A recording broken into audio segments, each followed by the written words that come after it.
આખરે ભારતે પાકિસ્તાનના આતંકવાદી સંગઠનો સામે વળતો પ્રહાર કર્યો। ભારતીય વાયુસેનાએ મંગળવારે મધ્યરાત્રિ પછી પાકિસ્તાન અને પીઓકે એટલે કે પાકિસ્તાન અધિકૃત કાશ્મીરની અંદર એર સ્ટ્રાઇક કરી।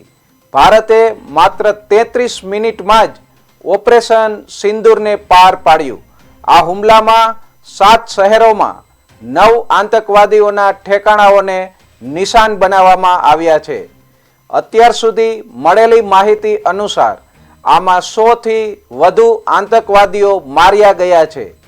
ભારત દ્વારા આ બદલો લેવાની કાર્યવાહી પહેલગામ હુમલાના 15 દિવસ પછી કરવામાં આવી હતી અને તેને ઓપરેશન સિંદૂર નામ આપવામાં આવ્યું હતું। આ નામ એ મહિલાઓને સમર્પિત છે જેમના પતિઓ 22 એપ્રિલના રોજ પહેલગામમાં આતંકવાદીઓ દ્વારા માર્યા ગયા હતા।